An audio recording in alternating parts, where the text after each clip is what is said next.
ഞാൻ വന്നിട്ട്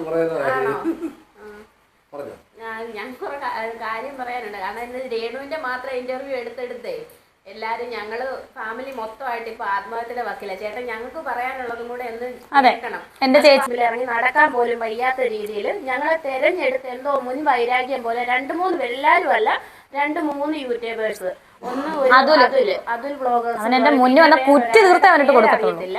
പിന്നെ ഇന്നലെ സന്ധ്യ അങ്ങനെ ഒരു ആളും ഇട്ടേക്കുന്നത്.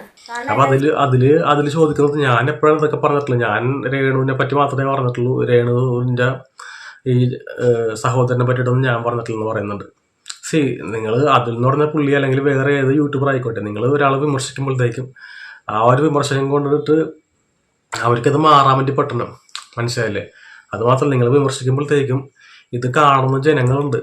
അപ്പം ആ ജനങ്ങൾ അവിടെ അടുത്തടുത്ത് താമസിക്കുന്ന ആൾക്കാർക്ക് അറിയാം ഇത് രേണുവിൻ്റെ സഹോദരിയാണെന്നറിയാം. അവർ പുറത്ത് എന്തെങ്കിലും ആവശ്യത്തിന് പോകുമ്പോഴത്തേക്കും ആ രീതിയിലുള്ള നോട്ടങ്ങളും ഒറ്റപ്പെടുത്തലും സ്റ്റിഗ്മയൊക്കെ അനുഭവിക്കും. അത് ഒന്നും കാണാണ്ടാണ് നിങ്ങൾ ഈ രീതിയിൽ അവരെ വിമർശിച്ചുകൊണ്ടിരിക്കുന്നത്. വിമർശനം എന്ന് പറയുമ്പോഴത്തേക്കും അയാളുടെ ഒരു നല്ല മാറ്റത്തിന് വേണ്ടിയിട്ടാണ്. ഒരു തെറ്റായിട്ടുള്ളൊരു കാര്യം ചെയ്തുകൊണ്ടിരിക്കുന്ന ആൾ നല്ല രീതിയിൽ ചെയ്യാൻ വേണ്ടിയിട്ട് ആയിരിക്കണം, അല്ലേ? ഇത് കൂടുതലും വേഴ്സായിട്ട് പോയിക്കൊണ്ട് ഒരാളെ വ്യക്തിപരമായിട്ട് അധിക്ഷേപിക്കുന്ന രീതിയിൽ അല്ലെങ്കിൽ അയാൾക്ക് മാനസികമായിട്ടുള്ള ബുദ്ധിമുട്ടുണ്ടാക്കുന്ന രീതിയിൽ.